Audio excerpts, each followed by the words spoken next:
November 29th, 1909, Monday. The morning in East Orange, New Jersey turned out damp and gray. A phone call rang in the police station that forever changed the history of American criminology. The voice on the other end of the line was calm, educated, and frighteningly cold. The woman reported that an accident had occurred at house number 89 on 14th Street. When Deputy Coroner Dr. Herbert Simmons arrived at the address, he expected to see an ordinary family tragedy. Heart attack, fall from the stairs, possibly illness. But what appeared before his eyes more resembled the sets of a Gothic horror film that would be shot only half a century later. The house was almost empty. In the huge mansion, there were no carpets, no paintings, no cozy armchairs. Instead of chairs, overturned barrels were used. The windows were draped with thick fabric that did not let in sunlight. The temperature inside barely exceeded the outdoor one. It seemed that no one lived there, but in the center of the living room sat three women. They were dressed in high-necked black dresses of the Victorian era, covered from head to toe with mourning veils. Three sisters: Virginia Wardlow, Mary Snyder, Caroline Martin. They sat motionless, like stone statues, and were silent. Their faces under the veils showed neither grief nor fear, only the icy calm of people who are confident in their superiority. Dr. Simmons went up to the second floor. In the bathroom, in an old zinc bathtub filled with cold water, lay a body. It was a young woman curled up. Her name was Ozzie Snyder. She was 24 years old, but she looked like a deep old woman, or a victim of medieval famine. At the height of an adult, she weighed only 35 kilograms. The skin clung to the bones so tightly that every rib could be counted. Her face was frozen in a grimace of a silent scream, and in her dry, bird's claw-like hand was clutched a washcloth. On the bathroom floor lay a note, written in unsteady handwriting. It said, "Rejoice with me that death brings me blessed relief from pain." It looked like a suicide's farewell note. A perfect alibi. But Dr. Simmons was an experienced man. He saw bruises on the body. He noticed that the girl's hair was dry, although she was lying in water. He realized that she had been placed in the bathtub, already dead. This was not suicide. This was an execution. But the most shocking was not the body itself, but the context. The women downstairs, in black veils, were not street bandits or mad recluses. They were pillars of society, daughters of a wealthy and respected family from the South. Virginia Wardlow was a renowned educator, director of a prestigious women's college. They spoke impeccable English, quoted the classics, and wore family heirloom jewelry under their mourning attire. How did it happen that these aristocrats, called to sow the rational and eternal, turned their home into a tomb? The answer lay in the sum for which all this was undertaken. $32,000. The life of the unfortunate Ozzie Snyder was insured for exactly that amount. In modern money, that's more than $1,100,000. $1 million for the life of their own niece and daughter. On the day the police led the sisters out of the house, the crowd on the street buzzed. Newspaper reporters already smelled the sensation. This case would become the first reality show in United States history about the fall of high society. Long before the O.J. Simpson trial or the Menendez brothers, America breathlessly followed the Sisters in Black. Newspapers would call them witches, vampires, monsters in human guise. But the truth was far scarier than mysticism. This was a story not about ghosts, but about banal, all-consuming greed. About how the desire to maintain the appearance of a luxurious life pushes people beyond the bounds of humanity. They were confident that their background and manners would protect them from the electric chair. They looked at the police like servants who dared to enter the master's bedroom without knocking. But under the black silks hid not ladies, but cold, calculating predators who had already spent the future insurance payouts to pay off their debts. On that Monday, the world saw the finale of this story. We saw the denouement, a corpse in the bathtub, and 3 women in black. But to understand how they reached such a degree of moral decay, we need to rewind the tape back. We need to go back to the times when the Wardlow name sounded proudly, when balls resounded with music, and the future seemed cloudless and golden. We are heading into the past, where the foundation of this house of death was laid. There, where the ambitions of one family began to devour its own children. To understand how 3 women with impeccable reputations turned into angels of death, we must leave the cold and damp New Jersey of the early 20th century and travel back in time and south. Our story begins not in the dirty alleys where crime usually originates, but in the shady avenues of old Virginia and Tennessee, where the air smells of magnolias and family honor is valued more than gold. Here, in the heart of the American South, the Wardlow name sounded like a password to high society. Their father was not just the head of the family, he was a monument of his era.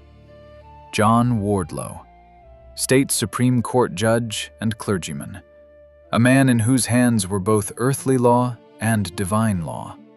He built for his daughters a world where they were not just women, but the chosen ones. While most girls of their class learned only to embroider and play the piano, the Wardlow sisters received an education available to few men. They read Latin, understood jurisprudence and theology. Their father instilled in them a simple but dangerous idea that would become the cornerstone of their future tragedy.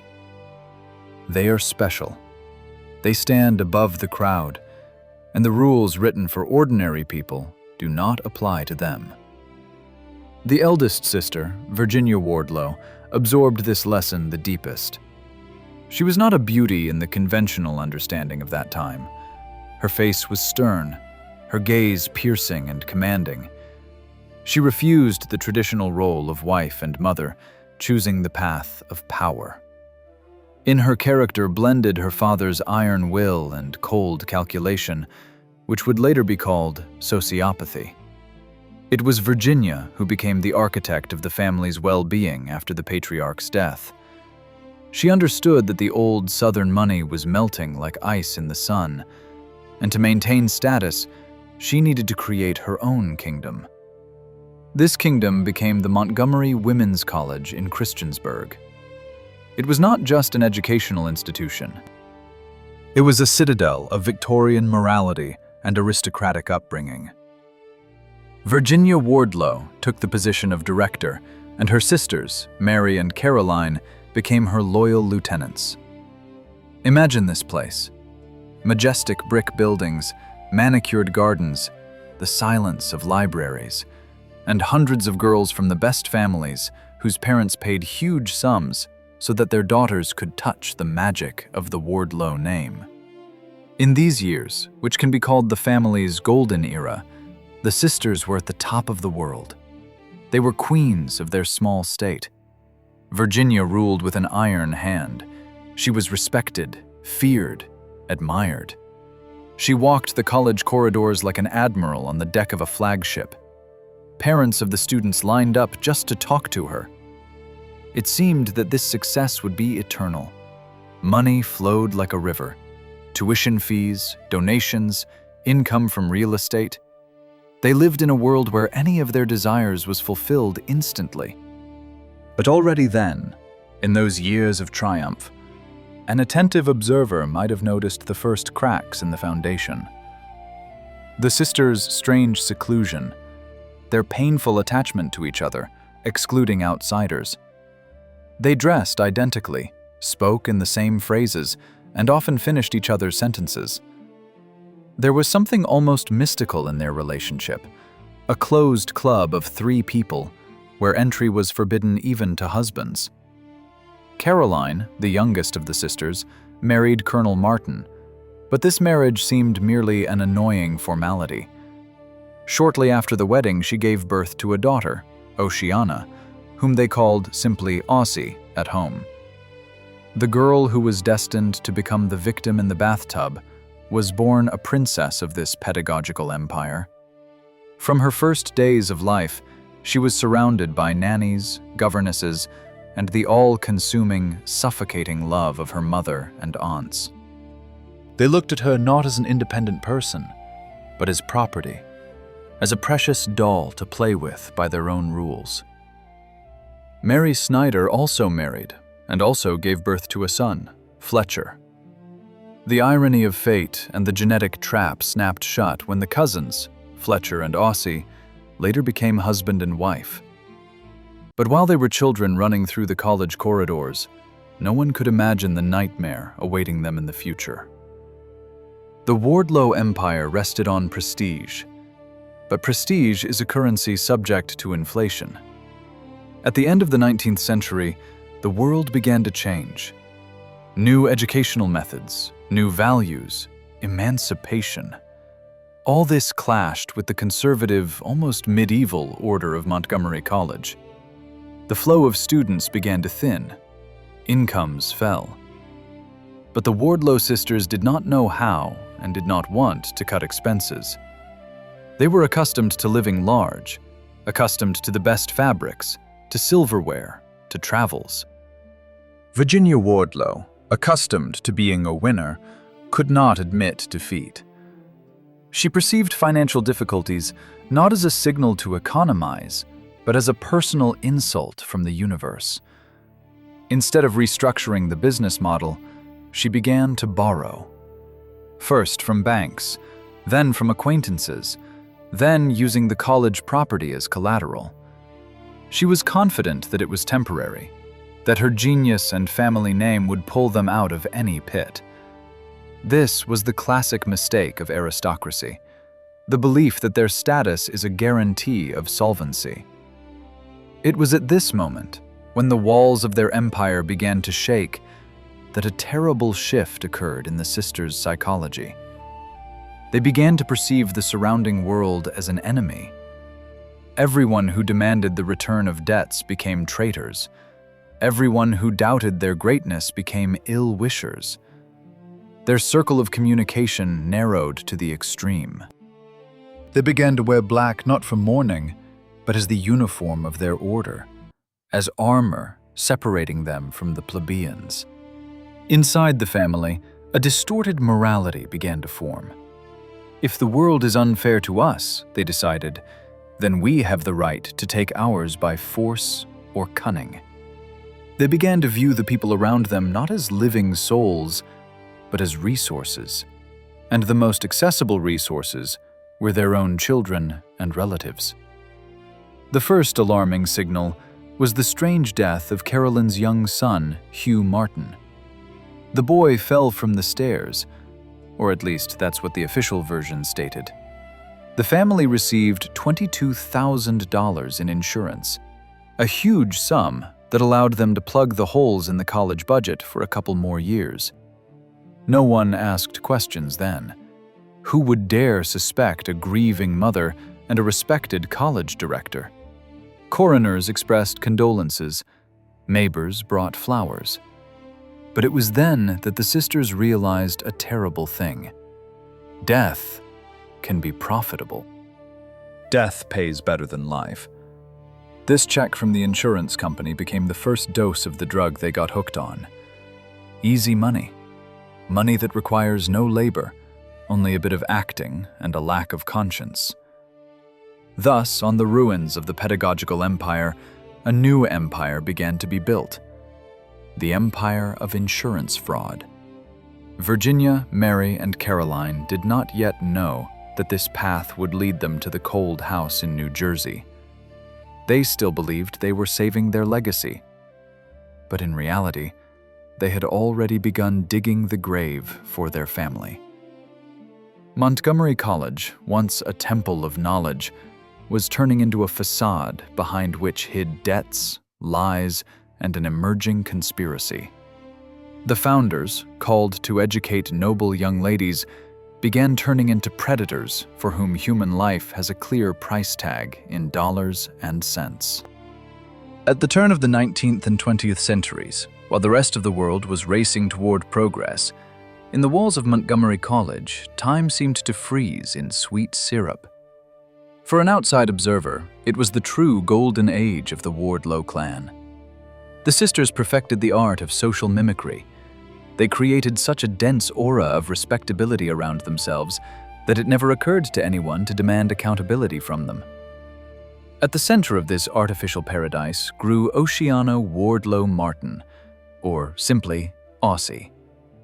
If the sisters were the architects of the empire, then Aussie was meant to become its main treasure, the living embodiment of their success. The girl grew up not just as a child, but as a project. Her upbringing resembled the cultivation of a rare orchid in an airless space.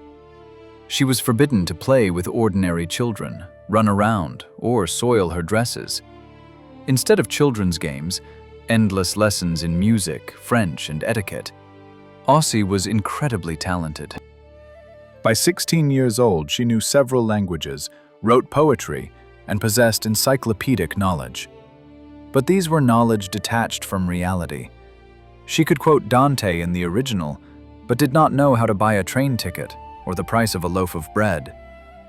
Aunt Virginia and Mother Caroline molded her into the ideal aristocrat, but in the process they broke her will. They instilled in her that the outside world is dangerous, dirty, and hostile, and only the family is her sole fortress. This was the time when the sisters' madness began to take the form of luxury. Although college revenues were falling, spending on maintaining status only grew. This was the classic trap of the Gilded Age. The worse things got, the brighter the facade had to shine. Virginia Wardlow ordered dresses from Paris catalogs, wore silks that cost as much as a worker's annual salary. They hosted receptions where tables groaned under delicacies, and silver was polished to a mirror shine. Every such dinner was a performance. The sisters sat at the head of the table, engaging in small talk, while in the director's office, unpaid bills from butchers, grocers, and tailors piled up. They lived on the principle of a financial pyramid, taking out new loans to pay interest on old ones, and borrowing from parents of new students, promising privileges that cost nothing. But the most cynical move in this game became the personal lives of the heirs. When Aussie and her cousin Fletcher Snyder grew up, the sisters made a decision that would shock anyone outside their closed world, but seemed absolutely logical within it. They decided to marry the first cousins. Officially, this was presented as the union of two loving hearts. In reality, it was a business deal, a merger of assets, an attempt to keep the capital within the family. Fletcher was the son of Mary Snyder. Aussie was the daughter of Caroline Martin. Their marriage closed the circle. No outsiders, no strangers who could peek into the accounting books or ask uncomfortable questions about the aunt's strange habits. The wedding was staged with pomp, worthy of a royal family, although there was effectively no money for it. Aussie stood at the altar in a luxurious dress, but her eyes already betrayed a sense of doom at that time. She was marrying not a man, but a system. Fletcher, a handsome but weak-willed young man, was completely under the influence of his mother and the domineering Aunt Virginia. He was not a protective husband, but just another puppet in their hands.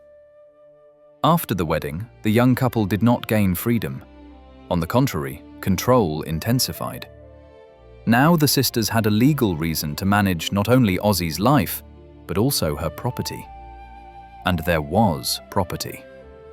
Despite the debts, some assets, remnants of her father's and grandmother's inheritance, were registered in Aussie's name.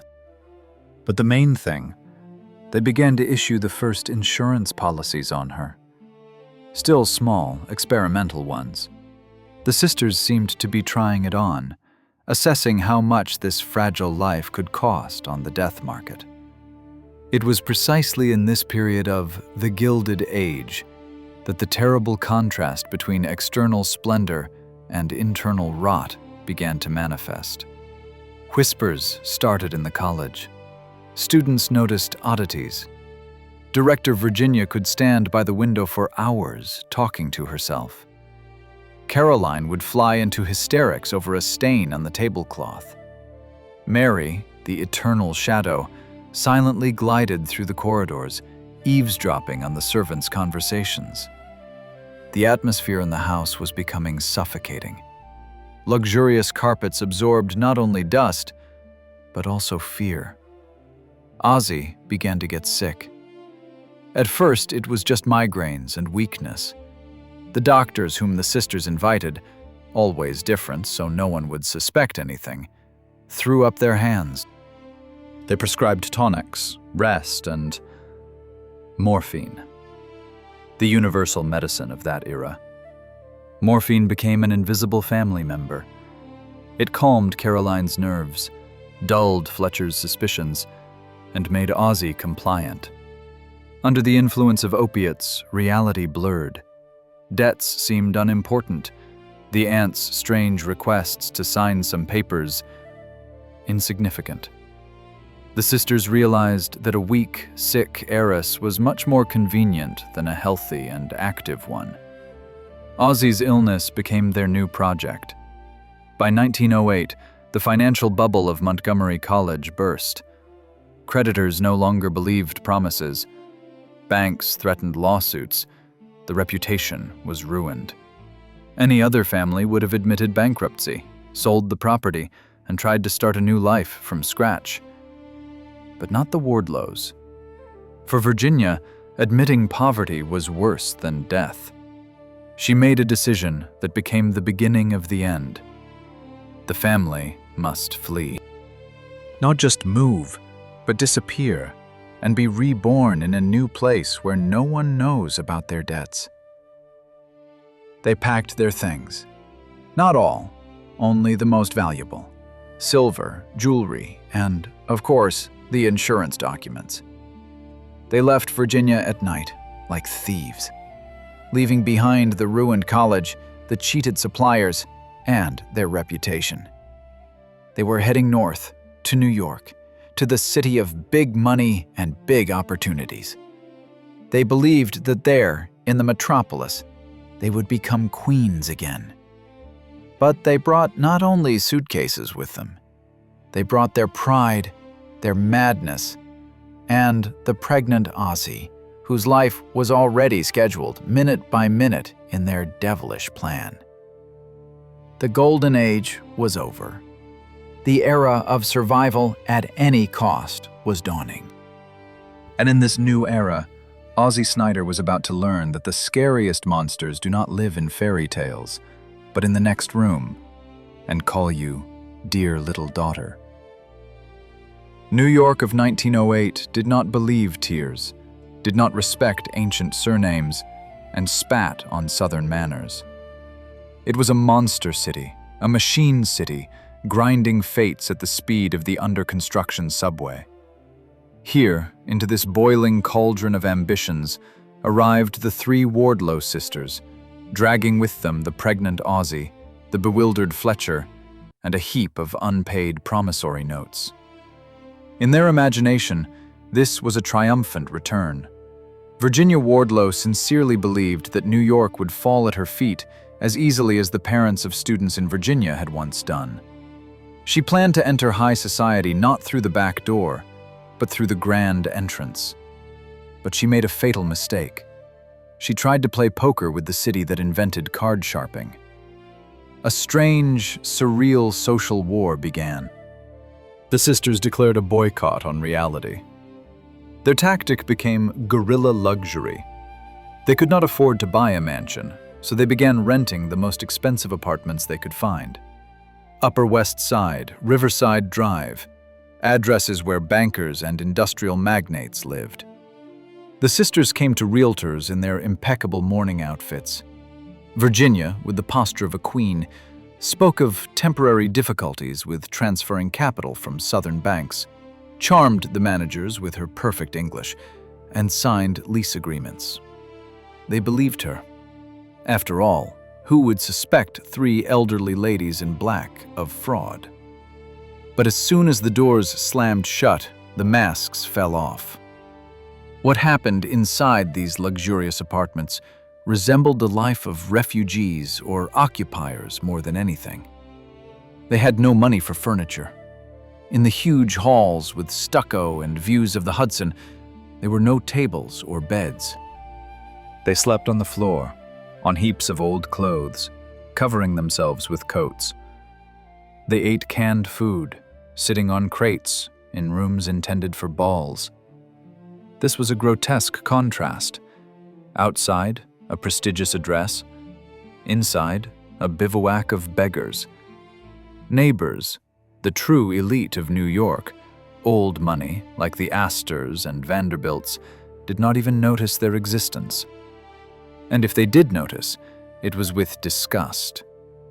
For New York high society, the Wardlows were nobody. Dust on the soles of progress. This coldness of high society was driving Virginia mad. She could not understand why her title of renowned educator was not valued here. In response to the city's indifference, the sisters erected a wall of alienation around themselves. It was here, in New York, that their frightening image of the Sisters in Black finally formed. They began to wear thick veils hiding their faces. At first, it was a way to hide from creditors who were becoming more numerous. Then it turned into a lifestyle. 3 black figures, silently gliding along Broadway, became an urban legend. People turned to look after them, whispering about witches and evil spirits. But the sisters took this fear for respect. In this stifling atmosphere of social isolation, Aussie gave birth to a child, a little boy. It would seem that the arrival of new life should have melted the ice in the women's hearts. But the child became just another problem. In their nomadic life, full of moves from one unpaid apartment to another, there was no place for an infant. He was given to the hospital almost immediately, and then handed over to strangers altogether. The maternal instinct in this family atrophied completely. Only the instinct for self-preservation remained. Fletcher Snyder, Aussie's husband, tried to find work but quickly broke down. New York required grit that the pampered Southern youth did not have. He felt the aunt's web tightening around him. He saw that his wife was fading, turning into a shadow. But he was too weak to resist his mother and aunt. Virginia and Mary convinced him that Aussie was ill, that she needed peace, not a husband. They slowly, methodically pushed him away from his wife, turning Aussie into their sole property. The social war was lost. Instead of balls and receptions, bailiffs awaited them. Apartment owners, not receiving rent, started eviction proceedings. The sisters learned to escape virtuosically. They moved out at night, leaving keys on the empty floor, and relocated to a new district to repeat the scheme again. Brooklyn, Manhattan, Brooklyn again. The circle was narrowing. Their names got into the blacklists of real estate agencies. Newspapers began printing notes about the strange women in veils who deceive landlords. The aura of mystery was replaced by the smell of scandal. It became clear. New York rejected them. The city chewed their ambitions and spat them out. They needed to flee further, to where they were still unknown. To the suburbs, to the silence, to the darkness. It was then that Virginia made the decision to move to New Jersey, to East Orange. It was quieter there, rent cheaper, and the police more provincial. But this retreat meant a change of strategy. If they could not earn on life through status, school, social ascent, then it was time to earn on death. In fact, the move to New Jersey marked the end of their attempts to be part of society. They declared war on the whole world. Now, only their microcosm existed. 3 sisters and the golden antelope, the dying Aussie. Social elevators were turned off. Only the staircase leading to the basement of madness remained. Aussie Snyder, who had once been the family's hope, was now just an asset, a living promissory note. The sisters looked at her and saw not blood kin, but numbers. Insurance agents became their new best friends. The war for status was over. The war for the insurance payout began, and in this war, no prisoners were taken. If in New York the Wardlow sisters suffered defeat on the field of social battle, then in the financial world, they were preparing to execute their main, most monstrous maneuver. History knows many examples of marriages of convenience from that era, when American millionairesses married impoverished British dukes, exchanging fathers' dollars for titles. This was called the Deal of the Century. But what Virginia, Mary, and Caroline devised was a much darker version of business. They decided not to buy the future, but to sell it. They looked at their family not as people, but as an investment portfolio. And the most liquid asset in this portfolio was the young, fragile Aussie Snyder. To understand the mechanics of this crime, one must look into the accounting books of the past. Several years before the events in East Orange, a tragedy occurred in the family that became the dress rehearsal for the current nightmare. Caroline's son, 7-year-old Hugh Martin, died under very murky circumstances. Officially, an accident. But the outcome of this death was an insurance payout of $22,000. In modern money, that's about $750,000. $750,000 for a child's life. For the sisters, drowning in college debts, this money became a revelation. They realized dead relatives bring income, living ones only expenses. Hugh Martin paid for their luxurious life for several years ahead with his death. Now, when the money from the boy's death ran out, they needed a new donor. Aussie Snyder fit perfectly. The operation began with frightening methodicalness. This was not a spontaneous decision. This was a corporate strategy. First, it was necessary to ensure the legal purity of the deal. It was for this that Aussie's marriage to her cousin Fletcher was needed. Under the law, husband and wife had the right to insure each other's lives for the benefit of the family. The marriage locked the assets within the circle of the 3 sisters. Then, the hunt for policies began. Virginia Wardlow, using her authority and gift of persuasion, began methodically visiting insurance offices. She took out policy after policy in her niece's name. $1,000, $5,000, $10,000.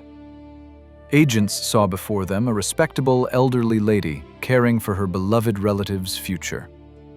It never occurred to them that they were signing a death sentence. In total, Aussie's life was insured for $32,000. At 2024 rates, that's more than $1,100,000. $1 million. This figure made the sisters' heads spin. It was their ticket back to high society, the opportunity to pay off debts and reopen the school. On one side of the scales lay the life of a depressive, weak girl. On the other, $1 million and the return of the Wardlow name's greatness. The choice for them was obvious. But this business scheme had one critical flaw: insurance premiums. To keep the policies active, premiums had to be paid regularly.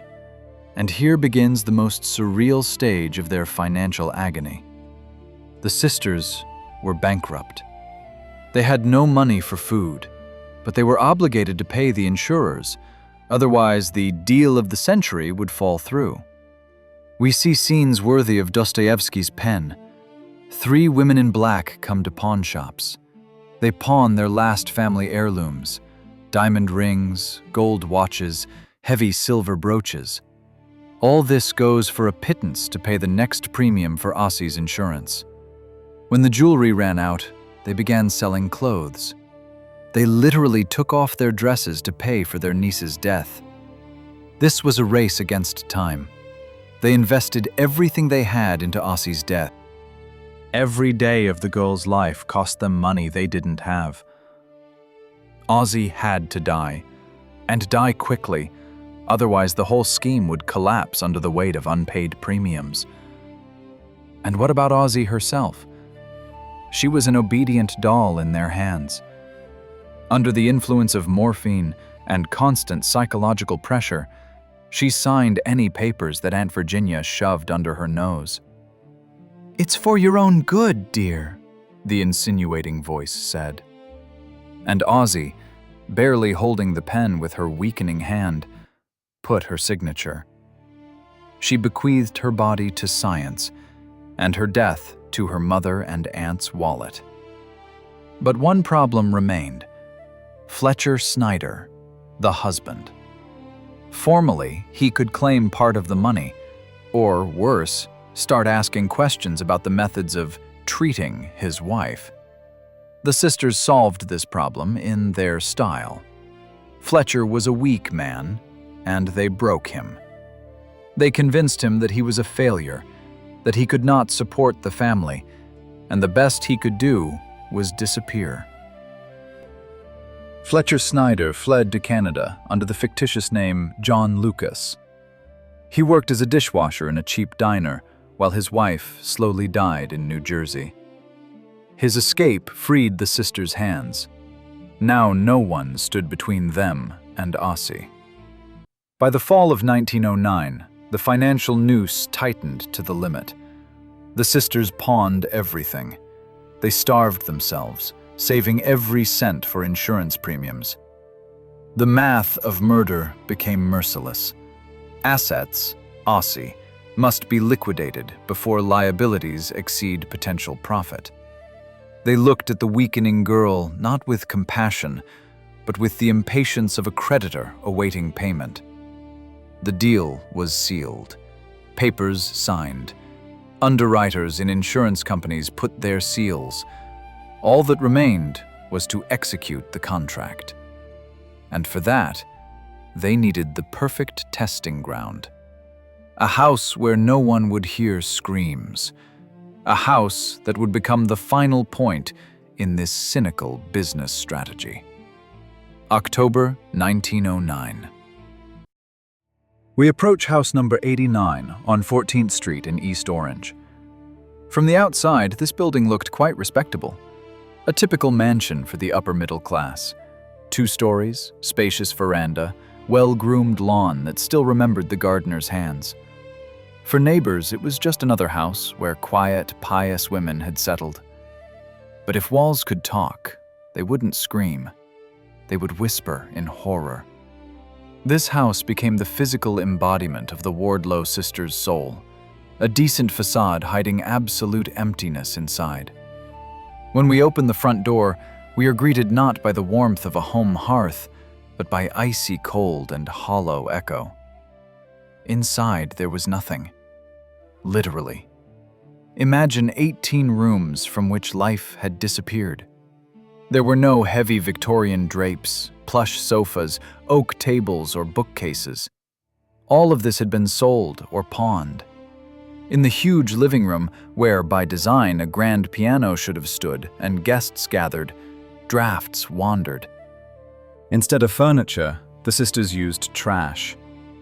In the center of the room stood several overturned wooden barrels and soap crates. These were their chairs and tables. 3 women in black silks worth hundreds of dollars sat on dirty crates, backs straight, as if at a reception with the Queen. This surreal contrast, aristocratic posture against a backdrop of poverty, frightened more than outright rags. The windows were tightly draped with thick fabric, sometimes just old blankets nailed to the frames. Sunlight did not penetrate inside. Eternal twilight reigned in the house. Time had stopped here. There were no clocks, no daily routine, only an endless cycle of waiting. The temperature in the house barely differed from the outdoor one. The sisters had no money for coal to heat the stoves. Breath came out in steam. To warm up, they put on all their available dresses at once, layer upon layer, turning into shapeless black cocoons. But the cold was not only physical. It was the cold of total alienation. The kitchen, the heart of any home, was dead here. The stove stood cold. No smells of roasted meat or fresh bread.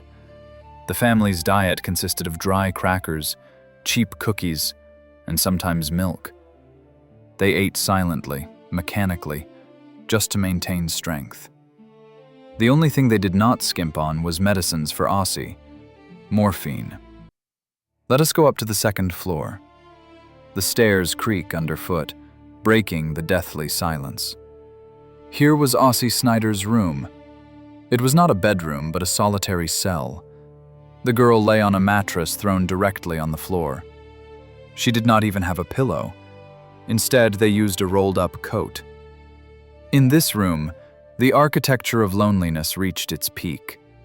The walls pressed in. Aussie, weakened by hunger and drugs, stared at one spot on the ceiling for hours. Her world had shrunk to the size of this mattress.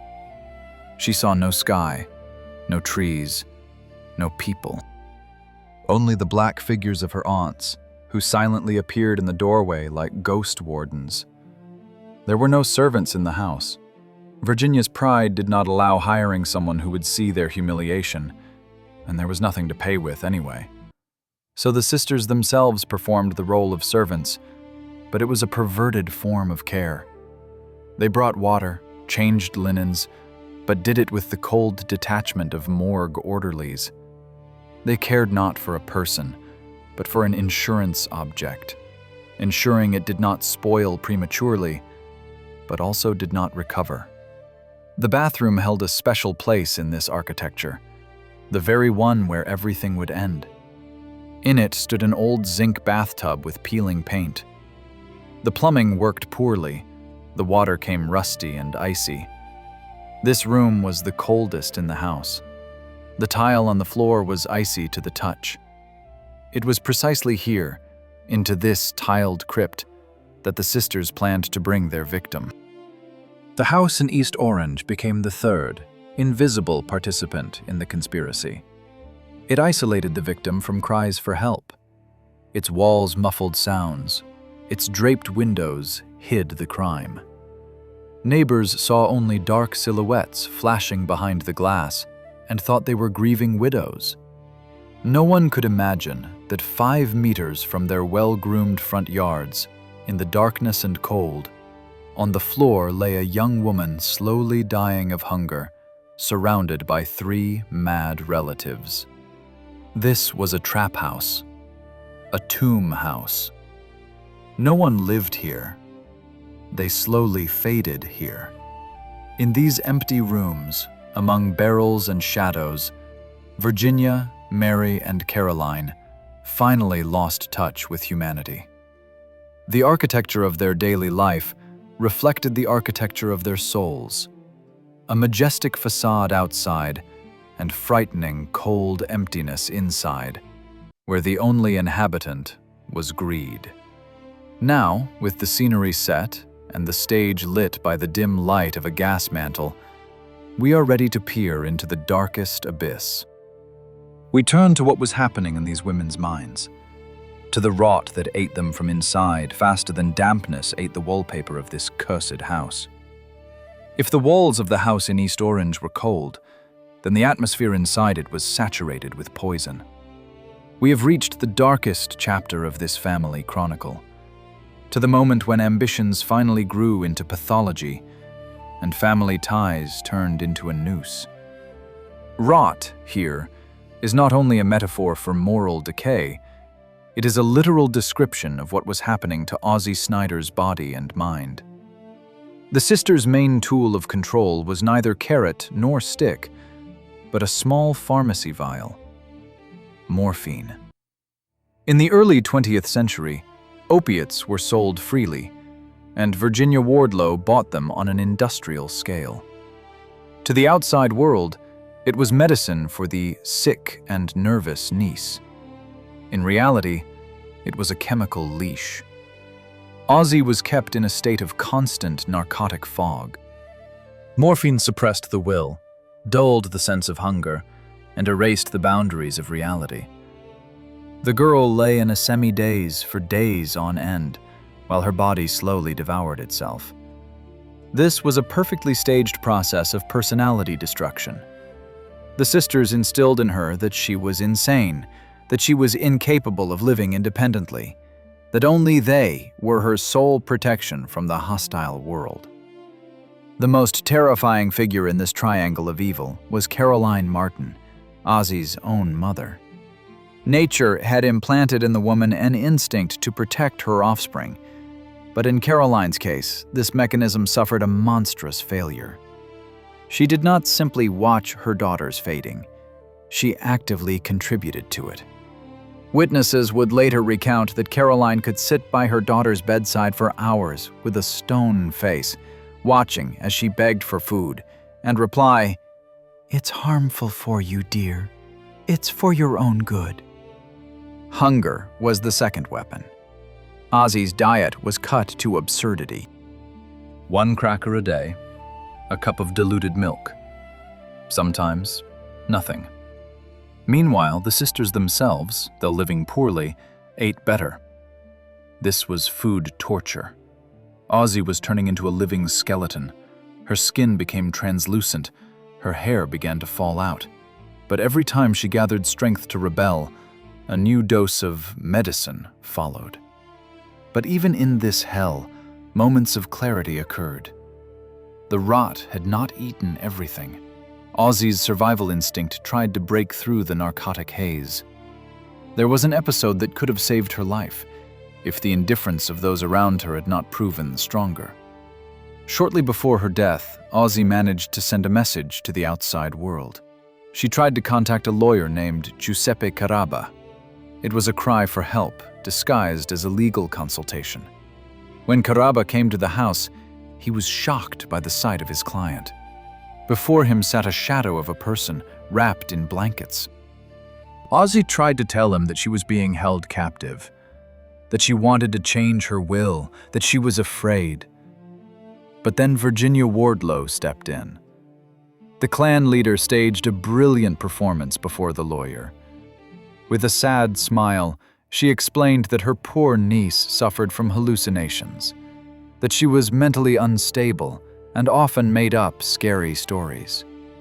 Virginia spoke so convincingly, so intelligently, with such genuine concern, that the lawyer believed her, not the victim.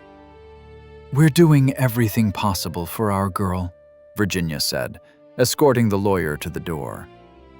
And the door slammed shut. This was Ozzie's last chance.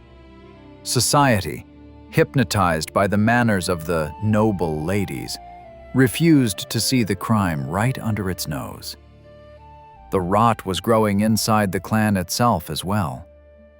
The relationships between the sisters resembled a jar of spiders. They were bound by a common crime, but hated and feared each other. They slept in turns, fearing that someone would run away with the remaining money. Their conversations consisted of whispers and hints. They began to believe their own lie.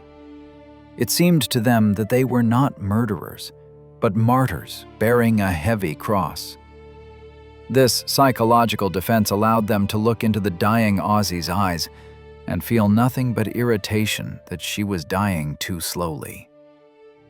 By November 1909, the situation reached a critical point. The money had completely run out. There was nothing to pay for the house rent. The landlord was already threatening eviction. The insurance premium had to be paid in a week, otherwise the policies would expire. Time had run out. Ozzie Snyder was still alive, but she had become a burden. The rot behind the facade broke through to the surface. It was no longer possible to wait for natural death from exhaustion. Nature proved too resilient. Ozzie's 24-year-old heart continued to beat despite everything. And this heart needed to be stopped, forcibly. The sisters realized that the passive phase of murder, hunger and neglect, had not worked as quickly as the business plan required. They needed to move to active measures. The moral barrier had long been crossed. For them, Ossie was already dead. She was just an error in the accounting that needed to be corrected. In the last days before the finale, a sinister bustle reigned in the house. The sisters discussed something behind closed doors. Ossie, lying on her mattress, felt the air thickening. She was too weak to get up, but her mind, cleared of morphine due to lack of money for a new dose, understood everything. She knew the end was near. The rot destroyed everything. Love, family, honor. Only naked, cynical calculation remained, and 3 black figures bent over the bathtub, ready to commit what would forever inscribe their names in the history of criminology. On November 29, 1909, the Wardlow family story reached its icy finale. It was the day when the math of death converged at one point.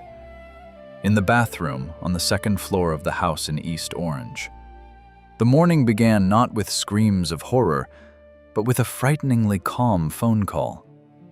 Virginia Wardlow's voice was even, devoid of tremor. She called the doctor, reporting that an accident had occurred with her niece. No panic, no hysteria, just a notification, as if she were informing the laundry that the linens were ready for pickup. When Deputy Coroner Dr. Herbert Simmons crossed the threshold of the house, he was hit by a grave cold. But even scarier was the silence. In the living room, sitting on those very overturned crates, 3 figures in black awaited him. They did not rush to him with pleas to save the girl. They sat motionless, hands folded on their knees, resembling judges awaiting the reading of the verdict. Virginia merely nodded toward the stairs. "She is upstairs." Dr. Simmons went up to the 2nd floor. What he saw made even the experienced physician freeze. In the cramped bathroom, in the old zinc bathtub filled with water, lay Ossie Snyder's body. But this was not just the body of a drowning victim. It was an anatomical map of hunger. The girl was naked, and her emaciation was so monstrous that it seemed impossible for a living being. At the height of an adult woman, she weighed only about 35 kilograms. Parchment-like skin stretched over the sharp angles of bones. Her stomach had caved in toward the spine. She lay on her side, curled into an embryonic pose. Her head was tilted toward the water, but, and this was the detail that immediately shattered the sisters' entire legend, her hair was practically dry. Simmons approached closer. The picture the sisters tried to paint was clear. The unfortunate, sick girl, unable to endure her suffering, decided to end her life. Next to the bathtub, neatly pinned to her clothes, according to other accounts, lying on the floor, was a suicide note. The text was written in Ossie's trembling hand, but the style was unmistakably recognizable. It was Virginia's pompous, biblical prose. "Rejoice with me that death brings me blessed relief from pain," the note read. This was not a cry from the soul. This was a script, an alibi written under dictation. In the dead girl's hand was clutched a washcloth. The sisters wanted to show that she was bathing and simply fell asleep or lost consciousness. But Dr. Simmons knew. People do not die so neatly. Drowning is chaos, a struggle for air, instinctive attempts to save oneself. Here, there was absolute stillness. The on-site medical examination revealed even more horrifying details. On Aussie's body, on her fragile thighs and arms, there were bruises, fresh hematomas indicating that she had been dragged or held by force. There was almost no water in her lungs. This meant one thing. She did not drown. She died, or was killed, before being placed in the water. Most likely, Aussie's heart, tormented by years of hunger and morphine overdoses, simply stopped. Or perhaps they helped her stop when they realized time was up.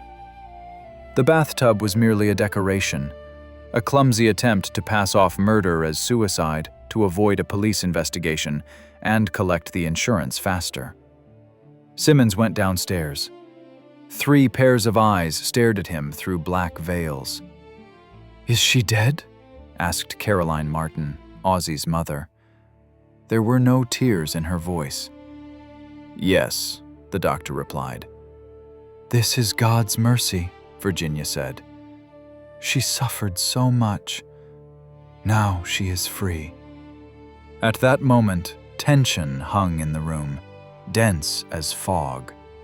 The sisters expected the doctor to issue a death certificate for heart failure and leave. They were already mentally dividing the $32,000. They were confident their performance had succeeded. After all, who would dare suspect the noble Wardlow ladies of anything criminal? But Dr. Simmons did what was not in their script. He approached the telephone and asked to be connected to the police. "This is not suicide," he said into the receiver, looking straight into Virginia's eyes. "Send the coroner and detectives. This is murder." The masks were torn off. The point of no return was crossed. For the first time in many years, the sisters' absolute power over reality cracked. Their house of death ceased to be a fortress and became a crime scene. When the police began carrying out Aussie's body, wrapped in a sheet, it was so light that one officer could have carried it in his arms like a child. On the street, onlookers were already gathering.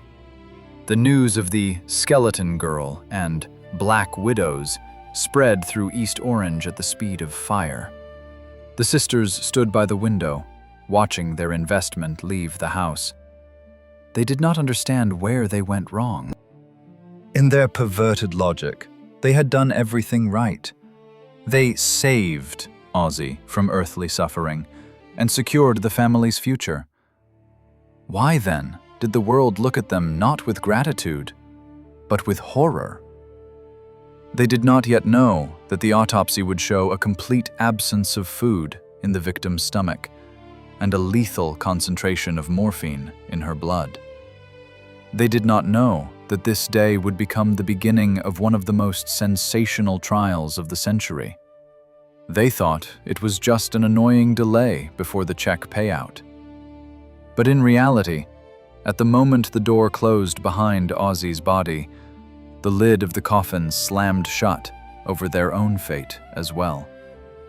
The great fall, toward which they had been heading for years, began. The Wardlow empire collapsed, leaving behind only a corpse in the bathtub and unpaid bills. As soon as Aussie Snyder's body left house number 89, the invisible dome that had protected the Wardlow sisters from reality burst with a deafening crack. What followed became the first example in American history of true media cannibalism. If before the sisters had fought for status in high society, now they got it. But not at all as they dreamed. They became the main celebrities of the country. Sisters in Black, witches of East Orange, lace murderers. Newspaper headlines screamed from every corner, from New York to San Francisco. This was the great crash. But it began not with a judge's verdict, but with the collapse of their financial illusion. The math of the curse worked flawlessly. Their entire monstrous plan was built on one variable: quick insurance payout. They expected to receive a check for $32,000 within a month after Ozzy's suicide. But instead of a check, they received arrest warrants and lawsuits from insurance companies. The insurers, the very people who had smilingly issued policies to Virginia, now turned into sharks. As soon as the police classified the case as murder, all policies were annulled. The contracts for which the sisters sold their jewelry, their conscience, and their own daughter's life turned into useless scrap paper. Not a cent. Not a single penny. The deal of the century turned into complete bankruptcy. The sisters' arrest became a national show. They were led out of the house under the flashes of photographers' magnesium lamps. The crowd gathered on 14th Street whistled and hooted. People who yesterday respectfully nodded to the pious widows now thirsted for their blood. But even in handcuffs, Virginia Wardlow tried to save face.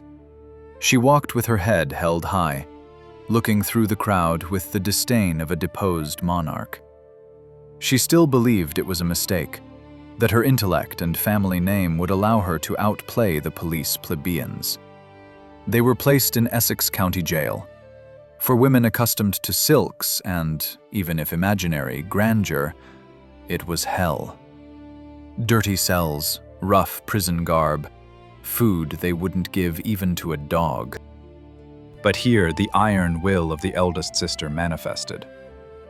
Virginia Wardlow realized she had lost the legal battle. The evidence was irrefutable. Ossie's body, doctors' testimonies, lack of food in the house. And then she decided to win the last moral victory. She decided to leave on her own terms. Virginia announced a hunger strike. This was not a political action, but an act of absolute control. In August 1910, while in solitary confinement, she simply stopped eating. Doctors tried to force-feed her by inserting tubes into her throat, but she resisted with the strength of a madman. This was a gruesome mirror irony of fate. She was killing herself in the same way she had killed her niece. She died silently. No confessions, no remorse. She took the secret of Ossie's last minutes with her to the grave. When her heart stopped, she turned into a skeleton just like her victim. Virginia Wardlow, the matriarch and architect of evil, escaped earthly justice to face divine judgment, leaving her sisters to deal with the consequences. Virginia's death broke the remaining sisters' defense. Without their leader, Mary Snyder and Caroline Martin turned into frightened, pathetic old women. Their unity collapsed. The spider fight in the jar began. Caroline, Ossie's mother, tried to shift all the blame onto the deceased sister. "It was all Virginia," she insisted during interrogations. "We were afraid of her. She forced us." The trial of Caroline Martin in January 1911 became the final act of the tragedy. Prosecutors did not seek the death penalty, understanding that before them was a deeply ill woman. Caroline pleaded guilty to manslaughter. The judge, looking at this ruined woman in black, pronounced the sentence: 7 years in prison. For a Southern aristocrat, this was tantamount to life imprisonment. But prison was not the worst punishment. The worst was what happened to their property. While the sisters sat behind bars, creditors began tearing apart the remnants of their lives. An auction took place. It was the most cynical event in East Orange history. Everything left in the House of Death went under the hammer. And here the dark side of human nature manifested. People came not for furniture, there was almost none. They came for souvenirs. The crowd fought for the right to buy the chair the murderer sat on. Personal letters, old books with Virginia's notes, even kitchen utensils were sold. Particular frenzy was caused by that very zinc bathtub. Legend has it that it was bought for a fabulous sum to exhibit in a dime museum as the Death Tub. Things that once symbolized the Wardlow family's pride turned into fairground curiosities. Family portraits, college diplomas, handmade lace. All this went for pennies into the hands of gawkers eager to touch evil. The dynasty's history was sold off in pieces, turning into dust and anecdotes. Caroline Martin did not survive prison. Her mind, already fragile, finally clouded completely. She was transferred to the state psychiatric hospital in Trenton. There, in a padded room, she spent her last years rocking an imaginary child in her arms and whispering Ozzy's name. She died in 1913, forgotten by all. The third sister, Mary Snyder, proved the most resilient. She managed to avoid serious punishment thanks to technical legal nuances and the fact that all the blame was placed on Virginia and Caroline. She was released. But it was freedom in hell. Mary was left alone, without money, without family, with a surname that became a curse. Her son, Fletcher, Ozzy's husband, fled and never contacted her. She became a ghost. No one wanted to rent her housing. No one wanted to shake her hand. She wandered the streets, a living reminder of what greed does to people. The Great Fall was complete. From the empire that included a respected college, southern plantations, and million-dollar ambitions, not even a gravestone remained. Ozzy Snyder's body was buried at Mount Hope Cemetery, and for a long time, there was not even a marker on her grave. The family had economized on her in life, and economized after death. Everything the sisters so desperately tried to preserve, status, wealth, exclusivity, crumbled to dust. Instead of gold, they got the lead of prison bars. Instead of respect, hatred and mockery. Instead of eternal memory, a place in criminology textbooks as an example of inhuman cruelty. Their mansion in East Orange stood empty for a long time. Local boys avoided it, telling each other that at night 3 black figures could be seen in the windows. The house, like the family, died, but its aura continued to poison everything around. This was the end of an era. But this story has one more, final dimension. Echo. How these events resonate in our time, and why more than 100 years later, we still talk about the Sisters in Black. After all, the evil born in that house did not disappear without a trace. It transformed. The story of the Sisters in Black did not end when the prison gates closed, or when the last nail was driven into Caroline Martin's coffin lid. The true end of the story is what remained after. The irony of the Wardlow family's fate is that they so desperately sought to preserve their name for the ages that they were willing to kill for it. And they succeeded. Their name is remembered, but not as educators and aristocrats, but as a synonym for monstrous, unnatural greed. More than 100 years after the events in East Orange, we must ask the main question: what physically remains of their ambitions? In the state of Virginia, in the city of Christiansburg, the buildings of the former Montgomery College, where Virginia Wardlow once reigned, long ago changed their purpose. The walls that were supposed to educate the nation's elite now hold only silence. Local legends say that in these corridors one can still encounter the ghost of a stern woman in black who checks if the beds are neatly made. This has turned into folklore, a scare story for tourists. The great pedagogical empire has become just a point on the map for mysticism enthusiasts. And what about the Golden Child? The little son of Ozzy Snyder, who was born in the midst of this tragedy and given to strangers. His fate is the only bright, though bitter, note in this symphony of horror. The boy survived.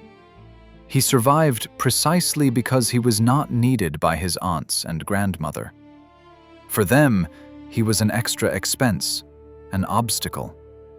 He was given to a foster family, and he disappeared from history. He grew up under a different name, far from the poison of the Wardlow surname. He lived an ordinary, quiet life, something his mother and father were deprived of. The heir to the empire received the most valuable inheritance: anonymity and normalcy.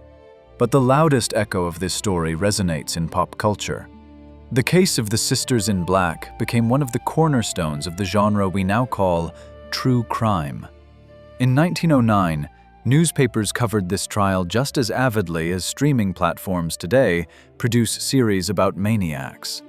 People lined up for newspapers to learn new details from the House of Death.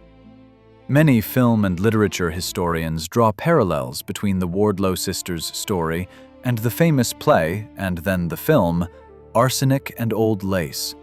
In this black comedy, two sweet old ladies kill lonely men out of pity by treating them to poisoned wine.